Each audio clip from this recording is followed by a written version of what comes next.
I figured it'd be. Okay.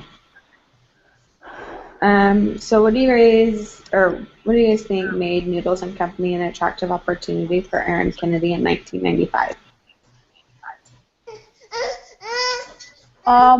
One thing was Hello that guys, good afternoon. Can anybody hear me? yeah, we can hear you, Hey Elvis. Elvis, we can hear you. Alright.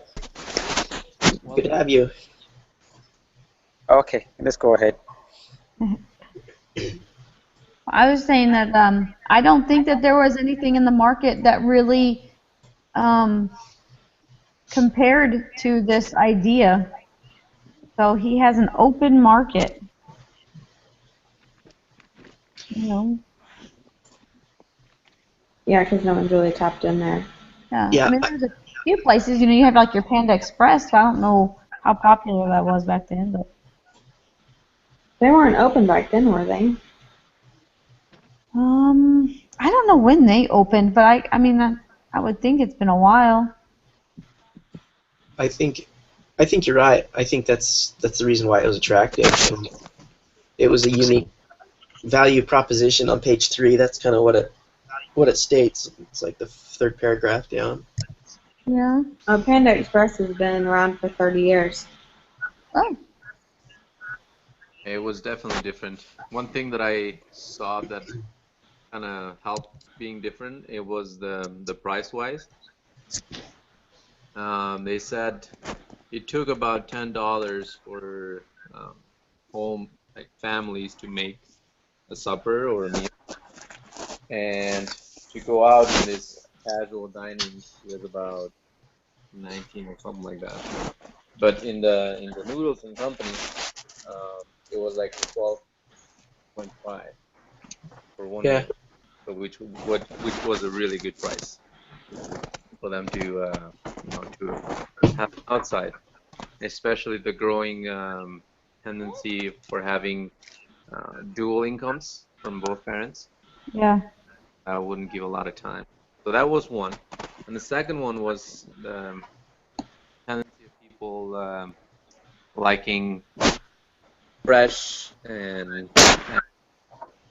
organic stuff and good meals, not just fast food or fast stuff, but actually, good stuff, fresh. You can add on to that for like me.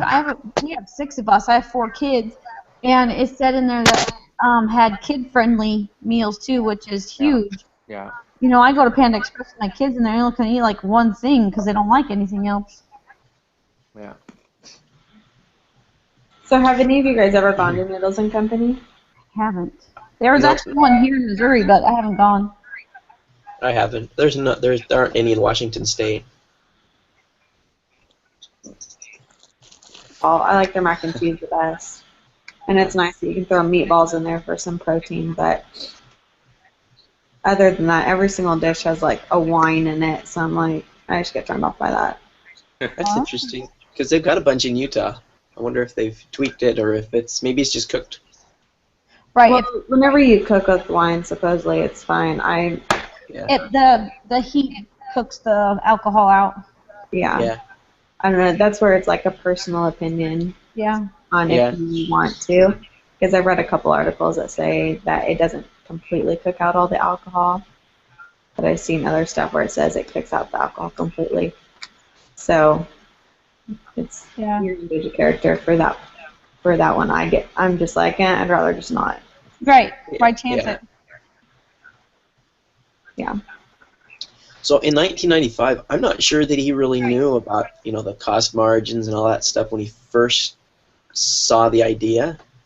But I think the first thing that really caught his attention was it says that he went to some restaurant, and I think it was New York, and he had something. He said it was the first time that I had seen different influences from Southern Asia, Vietnamese, Japanese, Thai, and Chinese all in the same menu. And then he was talking about how it was healthful, quick, tasty. He gave a whole bunch of value proposition keywords. And he also said that they were a very universal food. And he was surprised that there wasn't more of that out there with it being as universal as it is. So I think that's probably that's one of the big things that caught his attention when he first saw it. Yeah. I mean, yeah, to even come up with an idea like that is, especially in the market that he did, because he didn't have to. He's like, okay, where's my competition? He doesn't really have competition. Right. Exactly. I think they even mentioned that later in the article that they were first to market. You know, everybody else copied. I mean, if you were first there, then you got prime space of everything. Right. And I think that's one of the reasons why they're wondering, how they can finance, how they can grow, whether or not they should franchise. Yeah. That might help them expand faster so that others don't capitalize on their new idea.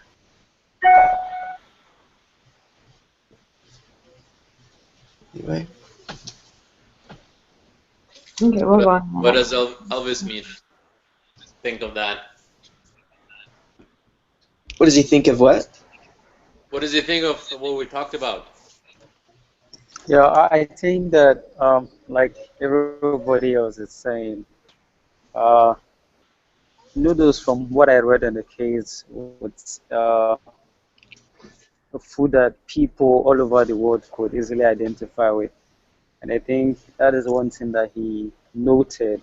And he realized that people from different parts of the world like noodles, they could eat noodles. And so it was going to be easier for him to market it. So I think he also saw value, like Adam just said, he saw that they could combine both Chinese and Japanese cuisines in one menu, and so that also it's good. Should we I just go on to the think next that is question one of and the then go back to it once reasons, he's got something typed in? opportunity he saw in the photos. Yeah.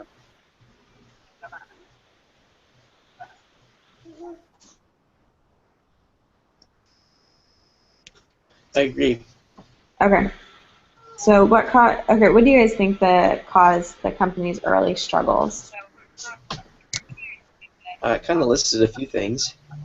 Yeah, it did. First off, it said the food wasn't great. Yeah. It's on page 4. Yeah. They had no structure to their management. Yeah. Well, their accounting too, they weren't keeping tabs on it for the first couple of months.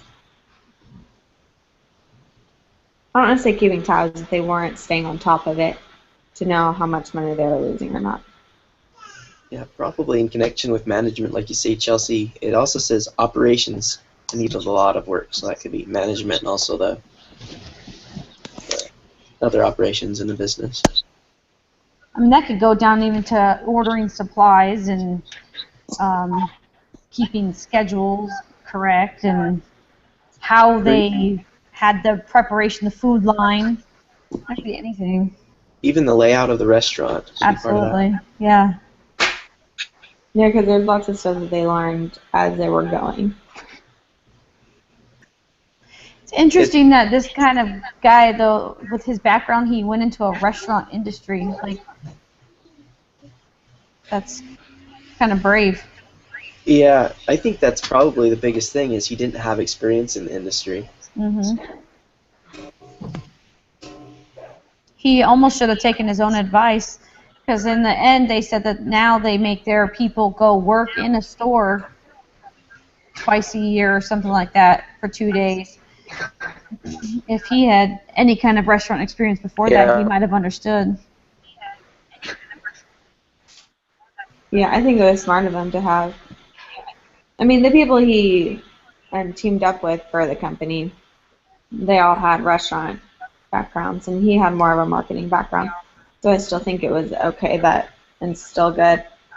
But I think it was smart of him to say, okay, for everybody that's in the top management positions, you need to go work in the restaurant for a bit, just so you know what they're dealing with, so we can make smarter decisions whenever we do, because we're thinking about them and how it'll affect them there. It's true. I think that goes in any business too. Yeah. Yeah, really, any business should do it. Another If thing you it think says, of the show Undercover Boss. it also says that they were undercapitalized, and I don't think that that's really the root of the issue here. But when you are undercapitalized, there's a lot more stress. It's going to be harder to, focus on other things. So that could be part of it. It's hard to do what you really want to do when you have no money to do it. Yeah. As I was reading the article, another thing that kind of got my attention was when they opened the second restaurant. They had a terrible review from a local paper. Like Noodles and Company, a great idea, but food comes up limp. Yeah. And feel bad, to have those kind of reviews and not a lot of support. I wonder if what that has to do a lot with the competition around, like what it used to be in the other restaurants, and they were trying to kind of put him down. But it's nice that they continued. They learned on the way, and they, from a 1.6 billion to 50, no, actually to 1.6 million to 50 million. Pretty good.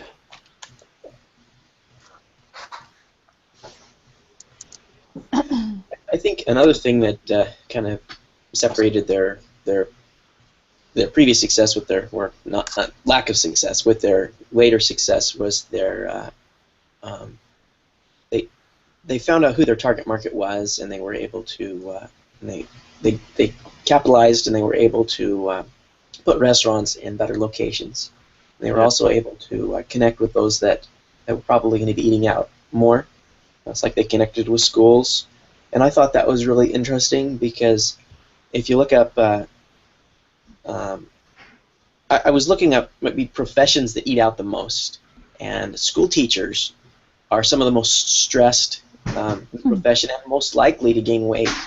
And you could connect that with perhaps eating out more, and also if they're stressed, they're going to be seeking comfort food. And the case actually talked about how noodles were a worldwide comfort food. So school teachers, could be a good market for their company. Connecting with school teachers might have been a key to getting them out of that rut they were in, or a small part of it. Or it could be the fact that kids bring cupcakes every day to school for a birthday or, something. That's what it is, yeah.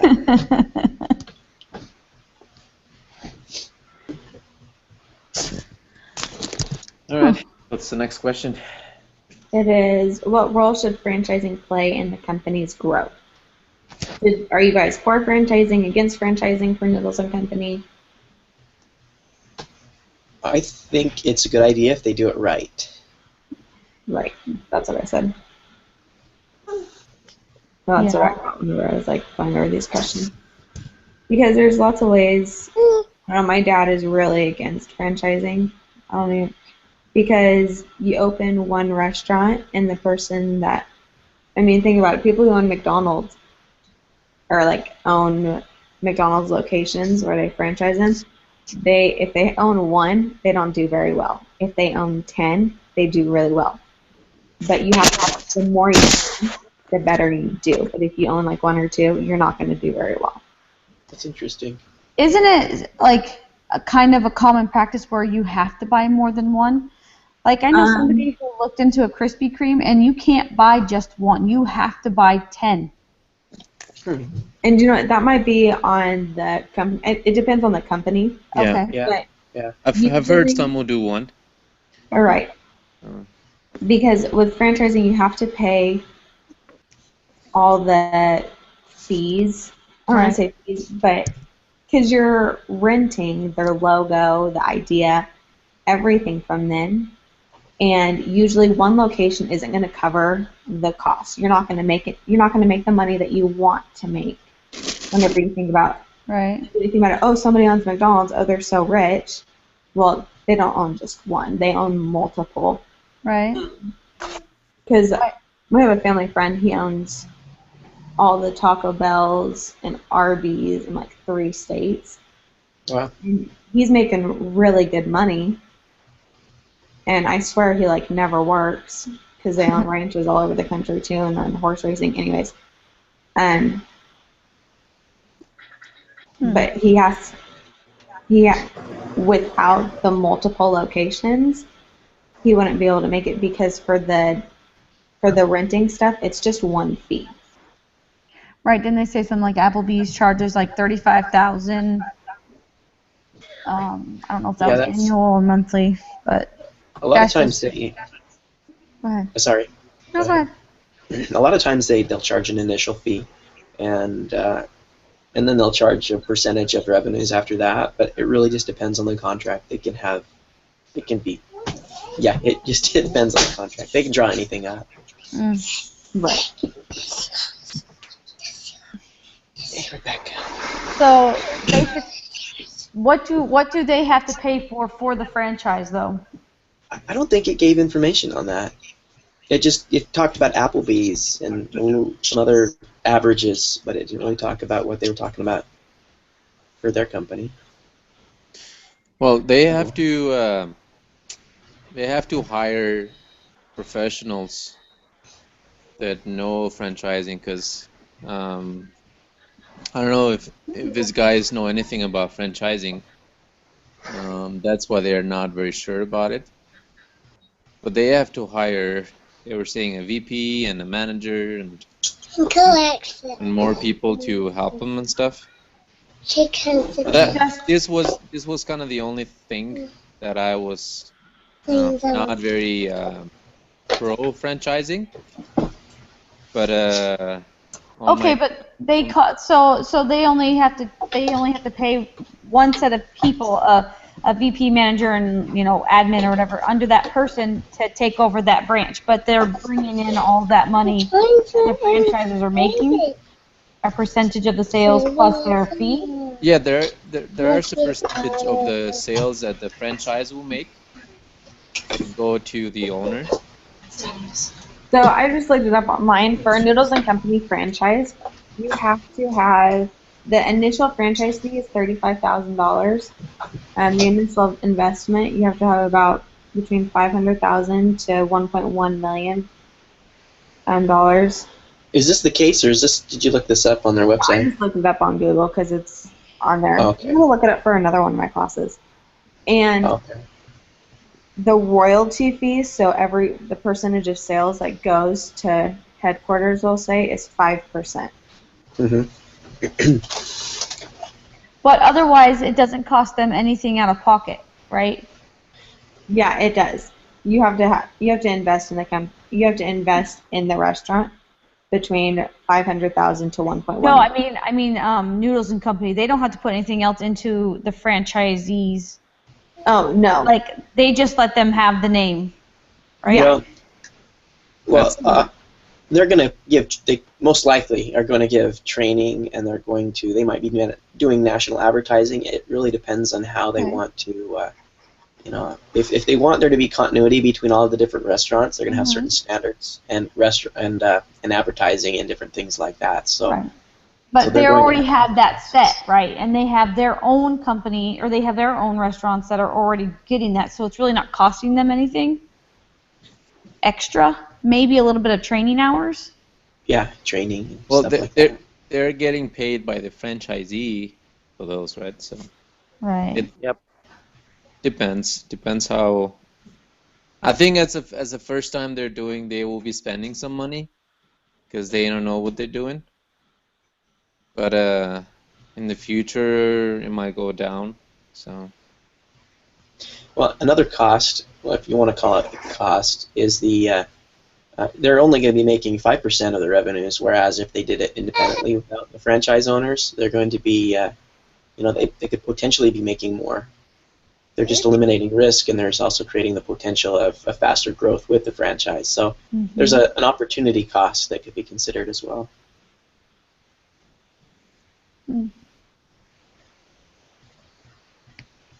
A question I wanted to ask, would there be a cost involved in developing the franchise agreement?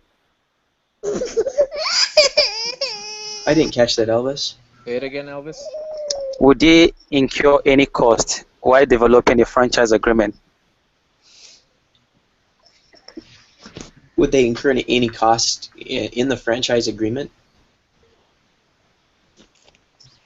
What I'm asking is if they were to draw up a franchise agreement, who would be responsible for that? Would they incur a cost? It would probably be a small lawyer fee, but Yeah. Okay.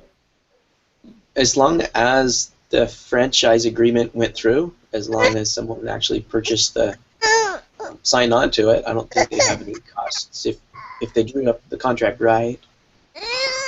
Yeah. But yeah, lawyer fees. They probably already have some lawyers. right, yeah. So I don't think it would cost that much. I have a lawyer on Right. hand that works just for them. Yeah, with as many restaurants as they have, I'm sure they've probably got something going. But I can see them putting money on the real estate agents on franchising. They kind of mentioned that a little bit. For finding properties and stuff like that. Location. Because on franchising, location is very important. Yeah, Yeah. So, I've looked into different franchises just to.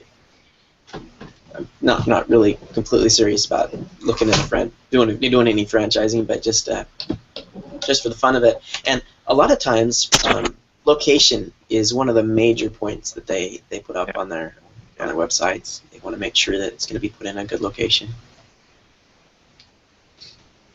Oftentimes they'll have a team of people that will check the location out, and they'll make sure that it connects well with the company's what do you call that? The company's standards. Yeah, we're all dying out here for something better to come where I live, but I don't think there's ever going to be anything good out here. The location is hard because you're looking at price, you're looking at the type of people that live in the area, how their median income, Yeah. their professions, if they go to school, if they haven't. I mean, there's so many little things that go into that. Mm. Yeah, I was a little surprised that there wasn't one here. I mean, we've got one of the most highly concentrated areas of engineers and professionals or accredited individuals. So it's a surprise to me. Oh. Anyway, Usually they put them up next to Targets. I mean, that's what they are here in Oklahoma. We have one in our mall, but I've never been in Usually it. at the mall, I would never go to it. I don't either. I never, if it's not like a quick pretzel, then I'm not buying anything at the mall. usually they mark it up if it's in a mall, at least my experience. More costs or more expensive real estate or something. I don't know why, too. I just look at Noodles and Company, and I just don't think it sounds appetizing. Yeah. Should we go on number 4? Yes. Sounds So what are the specific advantages and disadvantages of the franchising model for Noodles, including the financial, economic, and organizational consequences? I think we kind of covered a lot of that. Yeah, we did. Yeah.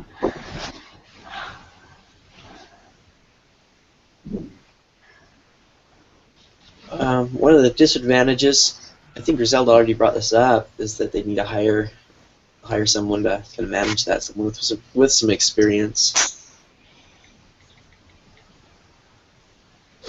Well, another disadvantage is that you're not going to know how the stores run as in depth as you would if you were running it, if you owned it. I mean, now you have regional people coming in for the franchise still, but the owner is going to yes, there's stuff that they have to do, but you're not going to know if the owner is doing it exactly how you want it or implementing it how you want it. It's true. Yeah. Another disadvantage I see also is the fact that as a company, they already have a culture, a way of doing things. So there's a risk that the franchisee might not continue with the company's culture or actually implement it fully the way it's always been done, and that can Does hurt anybody the else have company. anything? Yeah. That's a very good point, Elvis. Yes. They were mentioning that um, it was one thing that kind of was stopping them in franchising and having franchises is the culture thing. They were worried about that because Right. I don't know. They will go through some bumps in the beginning. That's for sure. It will be a learning experience if they try that. It's going to be a little harder to fire a franchise owner than just a manager. Yeah. You know how does that work? What Well, if franchise doesn't do well? Is that like in a contract somewhere, you think? you mean if they don't follow through with maintaining Yeah. like the contract? Their numbers and what if they just totally drag the company name down? They close it. Yeah. I guess they have that control, right? Well, they could put it in the contract. Say, hey, if your Yeah. numbers aren't satisfactory, we're going to close your restaurant. And I But think then, it's a reporting relationship. So the manager of the franchisee will always report to the owner. It's they're giving feedbacks and stuff. And if I think another thing that the owner does is make sure that the manager has the supplies and everything else. So I think both have responsibilities. But the success of the franchisee depends on the manager, the one who works there. so location and Yeah. a lot of different. But the franchise owner, he's the one who's probably going to be taking on most of the risk. I mean, if he gives a certain percentage of revenue, then if the revenues are in the negative, then he might not need to pay anything out. But the parent company they're not going to be out financially, except that it might draw Yeah. bring down their image, like you're saying.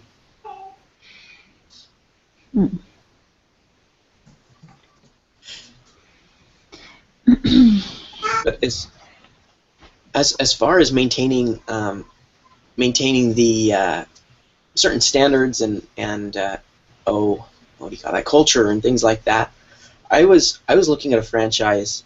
Have any of you guys been to Culver's in the Yep. Midwest? Yeah, they got their butter burgers and everything's just loaded full of fat. Yep. They And their had those cheese on my, curds. yeah, they had those on my mission, and they don't have those where I'm living now, and so I was looking at potential franchising, and where'd it go? Here it is. Somewhere in here in the franchise agreement. Let's see here. Do I have to work in the restaurant? This is the owner who's got to put down like 300 grand. And it says, do you have to work in the restaurant? It says, yes, absolutely. They expect nothing less than full-time hands-on engagement from the owner-operator.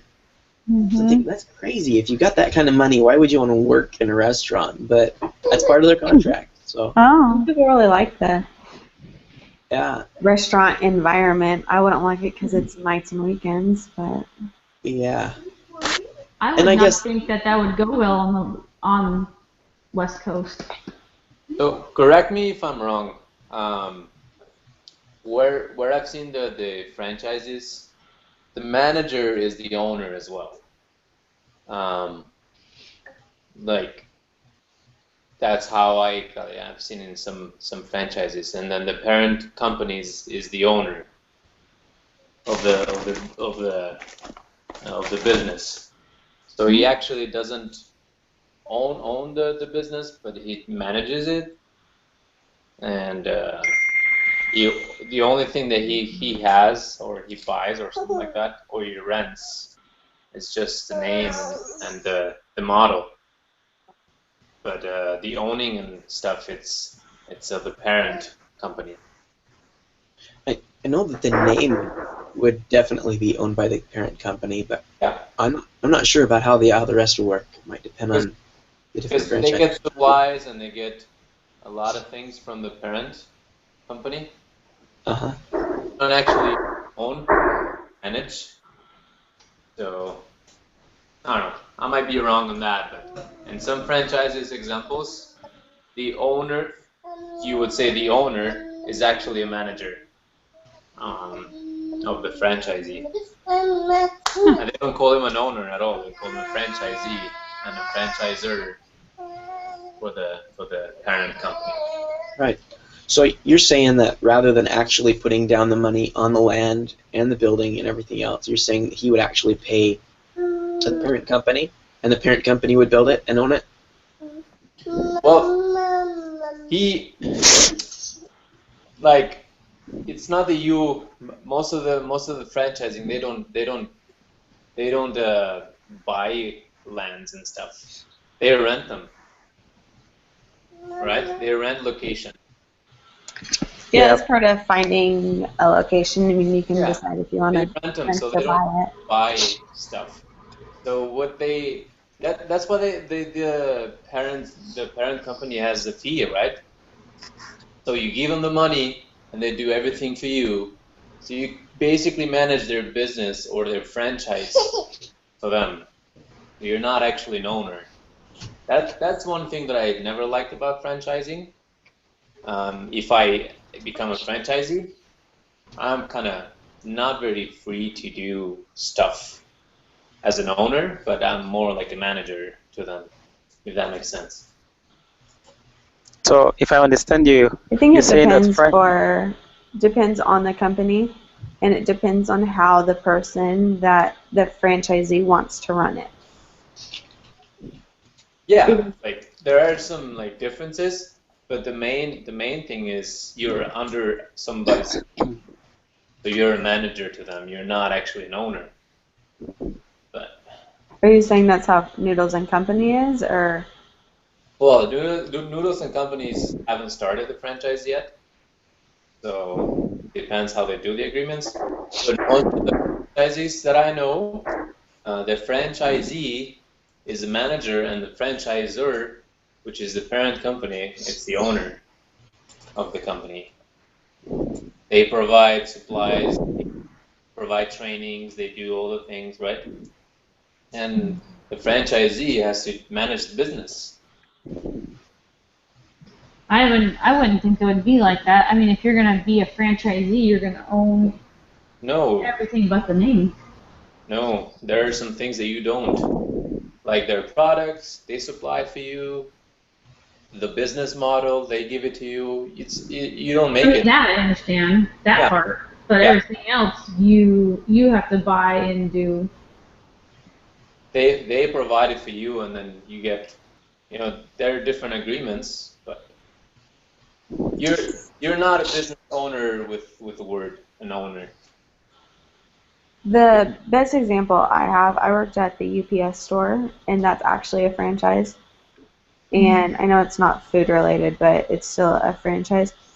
And the they called it a store owner or a franchisee owner, and you still had to do everything from the UPS store, which is the parent company, it's a separate company from UPS, so it's not the same thing.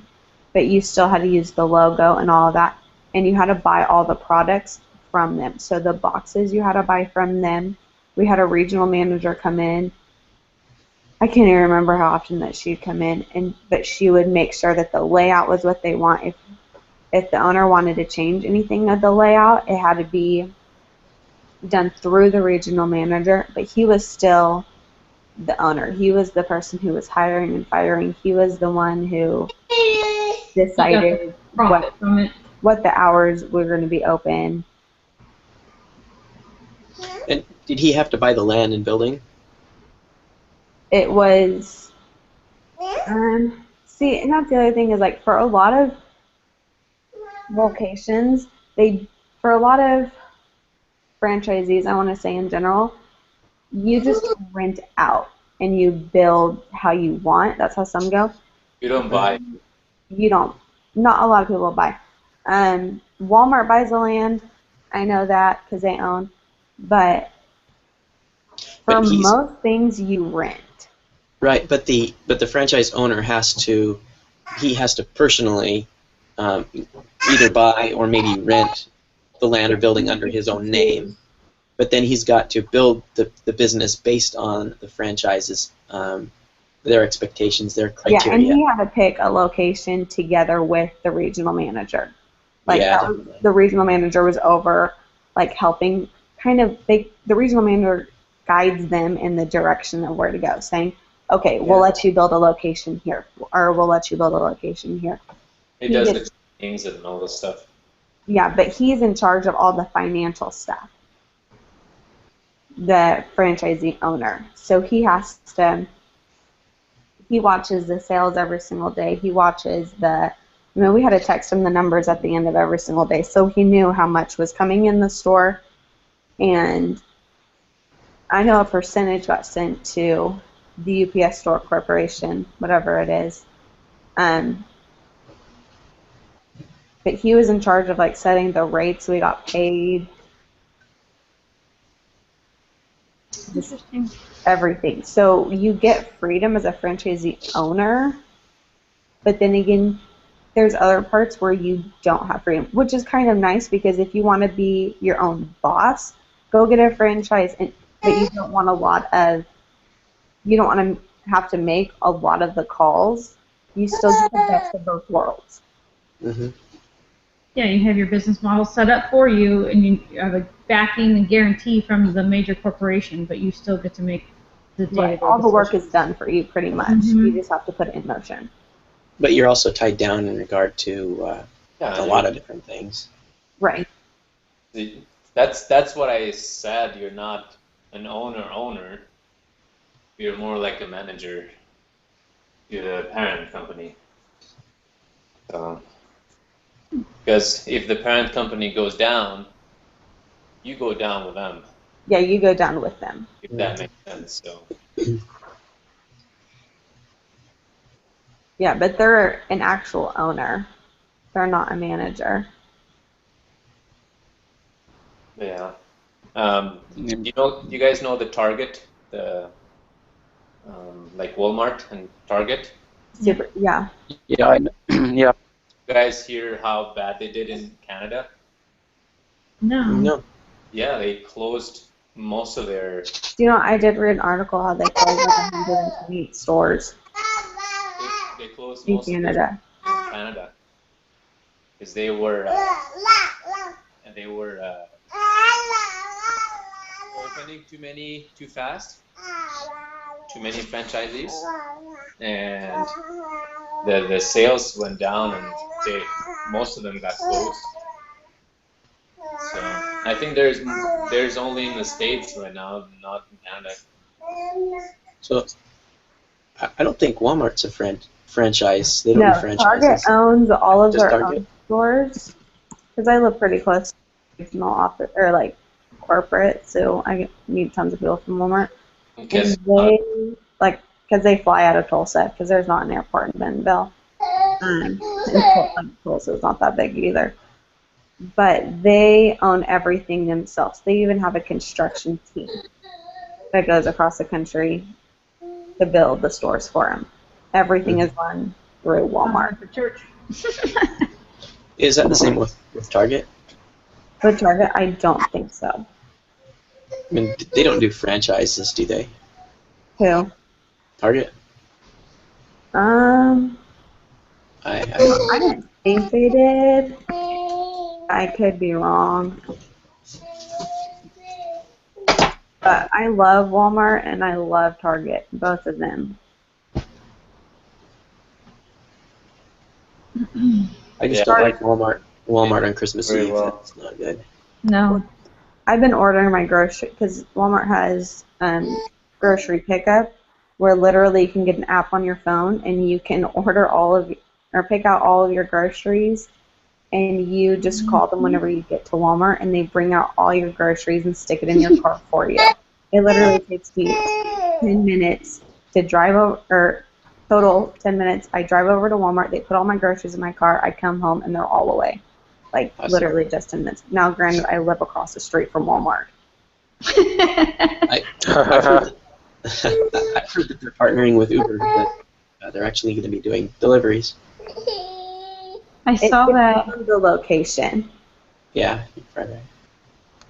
Because I think in more of the bigger city areas, they are working on that. Wow. You know, you could save a lot of money because there's not a lot of impulse buying. Oh, yeah, because if I walk into Walmart, especially Oh, if yeah. I go in with my husband, we'll spend $200, but if I order the groceries online, I spend $40. Wow. Whoa. Yep. So there's a big difference. Now my husband wants Oreos and everything, and I leave that off whenever I order online. I like try to get them out of the house. I don't know if it's the same with groceries, but if you look at their inventory, if you have a specific item you want to buy, if you go to their website, oftentimes the product is like half as much as it is in store. So if you take your phone and you show the cashier the price on your phone, they'll price match it. And that's the other thing with Walmart. They have a Walmart app. Sorry, I love Walmart. I really do now that I live across the street from them. I didn't before. So after you go to the store, on your receipt there's a little QR code or there's a little barcode. If you scan it into the phone for savings catcher, they will check all the area that you live in. They'll look at the ads for everything. And if there is a price that is cheaper in one of the other ads, they will give you the difference back. I've got a lot of money in my savings catcher right now. I know, I love savings catcher. It's awesome. I've got a cheap phone. I can't have too many apps on it. I need to upgrade. Might save me money. Yeah. Well, I definitely recommend getting the savings catcher one if you can get it. Yeah. Because it's a little bit too nice. And it does it for everything, too. But I'm sure you can get online and use savings catcher, too. You just have to type in your, Yeah, that code in the bottom. yeah, like the TC number. Mm-hmm. Awesome. Well, when I do a comparison of franchising with the other models in my write-up, it talks about how they'll get a 35 or 5% royalties on the revenue. So probably, this is for Noodles and Company, probably try to compare that with what they would make otherwise. Oh, so they get an additional 5% on what they make, right? No, well, like they'll make 5% of the. Well, I don't know if it's 5%. I mean, I guess, Madison, you went to their website and it was 5%, right? Yeah, I just found that online. I just typed in Noodles and Company. Let me see. I'll type it in again. Okay. Yeah, in the case study, it talks about how they were looking at Applebee's. Yeah, Right. They were looking at Applebee's numbers. Yeah. And so if they used Applebee's numbers of $35,000 down payment, a fee, and 5% royalties on revenues after that, then you could take those numbers and you could compare them to their average revenues now, and take off all the other expenses and determine maybe a difference in what they would be making. So, and then another thing to consider would be, what are the costs of capital? I mean, if they decided to fund all of these new restaurants themselves, they could take those numbers and compare it with the cost of capital. And, Right. So if they're spending, what did it say? 400. I have it written down. They're spending between $450,000 and $500,000 for every unit or every store that they create, and they want to do 300 stores. It's a lot of money. If they did 50% franchise, you know, let's see, that's 500,000 times, 300 or 150. That's a lot of money saved because they're going to be making money. On page 5, the first paragraph, it says that it would reduce the capital requirements, and their capital needs would only be 25 million over the next few years, as opposed to it was a significantly higher. You said 300. Well, and down lower it was the cash investment for a new restaurant was between 450 and 500,000 units, and they averaged 1.125 million in annualized revenue.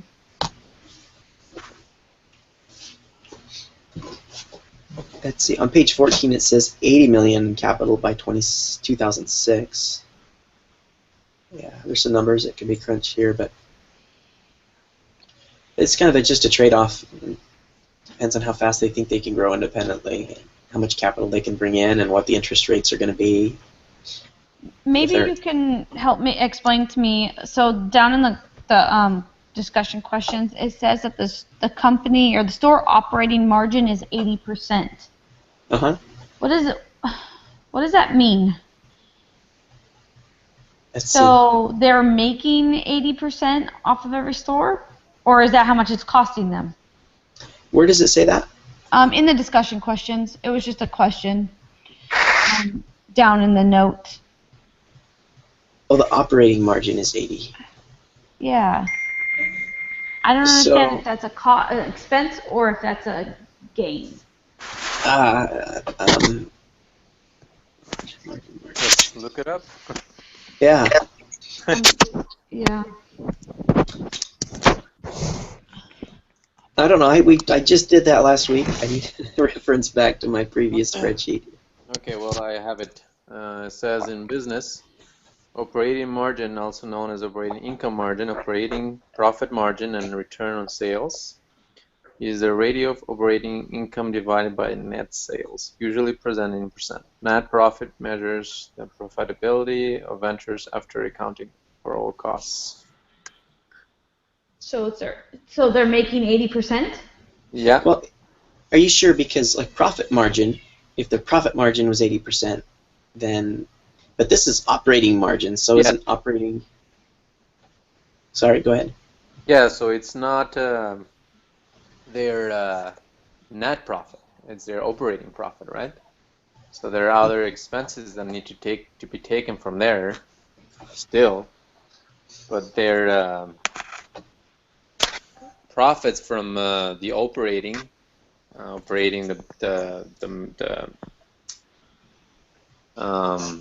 80%. I'm going to share my screen here. Okay. So, for example, in another class, I had to create a. This is a product that just a theoretic product. Might be a real product, I think, but this is a profit and loss income statement. Can you see this? Yeah. All right. So what we've got is we got revenue. My projected revenue. Let's say that was $100. Just say. All these will change. And let's say my cost of goods sold is 50. So I made 50%. My gross margin would be 50%. So let's say my cost of goods was 0. My gross margin would be 100%. So I get 100% of that money back. Oops, that number. Now, if my operating expenses, I've got rental, lease. Let's just put one number in here. Okay, if let's say my total operating expenses were $1, my operating margin would now be 49%. So their operating margin is pretty high. Yeah, it's basically their income without taxes and other indirect costs. So that's the operating income. Okay. So if and you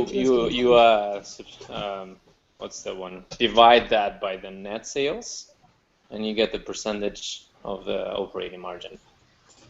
If that makes sense. So I think they have a really good margin. That's fabulous. 80%. Holy smoke.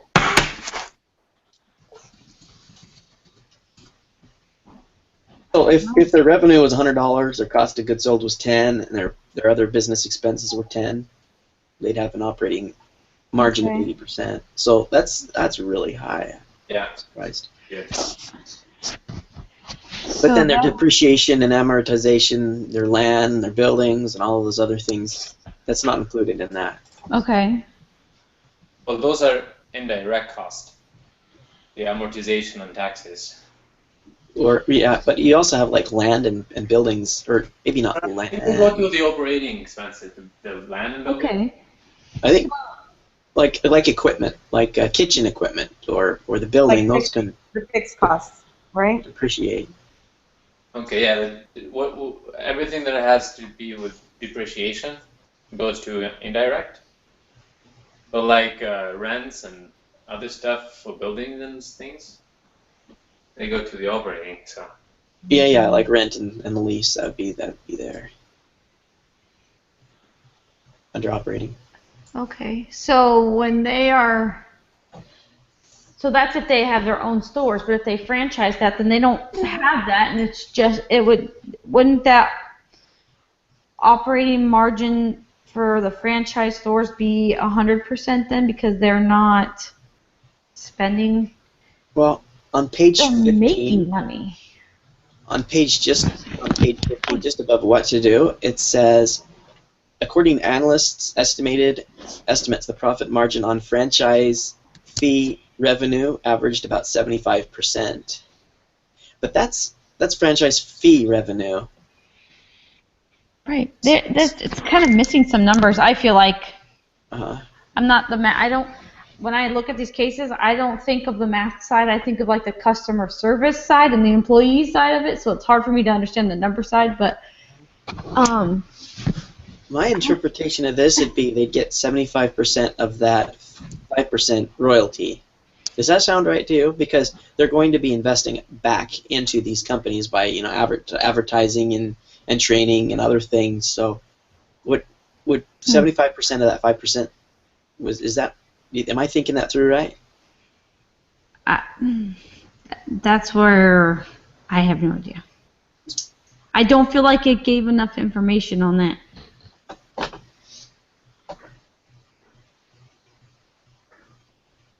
Like even for me, for a numbers person, I just don't feel like I have all the information. Yeah, they ought to have some projections here if they're going to have us compare, but for them specifically, what their criteria is, if they want 5% royalties or more or less. Right. They gave a lot of information on the culture of the company, but not about numbers. Yeah. Like the other cases. Yeah. Yeah. Right. Go Dick. Okay, well that's a good place to start though. I guess I understand that a little bit better. I guess we can do what we can. So. Yeah. If you could throw some theoretic numbers out, say, hey, this is what I'd get into franchising if they could make this percentage or a certain amount. Right, they need 242 stores, and they want to do half of those as franchise. 121 franchise stores. That would be maybe enough to cover the cost of one store at $500,000.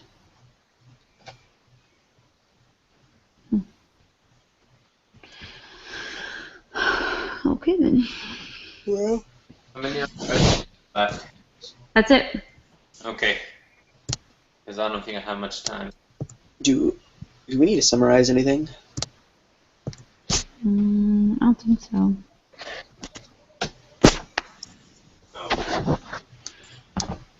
It just says take time to give summary, your votes, and final decision thoughts. I feel like we went over everything. Yeah. So we think that they should franchise? Yep. Okay, I think so. took the pre-discussion poll and I put franchise and I got a 50% on it. Me? Oh my gosh, I thought that was me. I thought I didn't save something right. And I was ticked. Are you serious? Yes. You got 50%? Don't Yes. put. I experienced the same thing. It's Well, you can true. only take it once. I thought yeah. that I didn't save something right in the first part. I thought, well, maybe I didn't read the thing. So don't put franchising down. Don't put franchising down. Don't, yeah. Are you sure it's grading you on that